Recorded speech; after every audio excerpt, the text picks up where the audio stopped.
नमस्ते प्रणाम। सुनीता भोजपुरी गीत चैनल पर आप सभी का स्वागत है। मैं एक सुंदर से कार्तिक स्नान के गीत सुनाने जा रही हूँ। कैसे लगेगा कमेंट में ज़रूर बताना। सीता सरजुगिया स्नान करे कार्तिक मास में हो। सीता सरजुगिया स्नान करे कार्तिक मास में। दशरथ महलिया में गौरी शिव मंदिरवा। दशरथ महलिया में गौरी शिव मंदिरवा। सीता गौरी शिव पूजन करे कार्तिक मास में हो। सीता गौरी शिव पूजन करे कार्तिक मास में।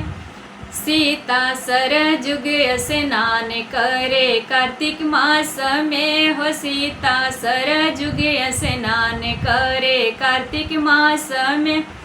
अवध नगरिया में उत्तम गौशाला। अवध नगरिया में उत्तम गौशाला। सीता गैया पूजन करे कार्तिक मास में हो। सीता गैया पूजन करे कार्तिक मास में। सीता सरजुग स्नान करे कार्तिक मास में हो। सीता सरजुग स्नान करे कार्तिक मास में। अवध नगरिया में अति सुंदर फूलवा। अवध नगरिया में अति सुंदर फूलवा। सीता फूलवा लोढ़ेली कार्तिक मास में हो। सीता फूलवा लोढ़ेली कार्तिक मास में। सीता सरजुग स्नान करे कार्तिक मास में हो। सीता सरजुग स्नान करे कार्तिक मास में। राम जी अंगनवा सुंदर तुलसी पेड़ावा। राम जी अंगनवा में सुंदर तुलसी। राम जी अंगनवा में सुंदर तुलसी। सीता जलवा चढ़ावेली कार्तिक मास में। सीता जलवा चढ़ावेली कार्तिक मास में।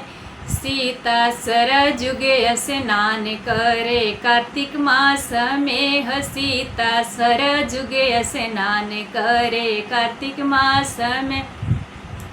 सीता भोगवा लगावेली कार्तिक मास में। सीता आरती उतारेली कार्तिक मास में। सीता आरती उतारेली कार्तिक मास में हो। सीता सरजुग स्नान करे कार्तिक मास में। तो ये गीत मेरा कैसा लगा कमेंट करके ज़रूर बताना। अगर अच्छा लगा होगा तो चैनल को सब्सक्राइब करना, शेयर करना, लाइक करना। और मैं मिलती हूँ अगले वीडियो में एक धमाकेदार गीत के साथ में। तब तक के लिए नमस्कार।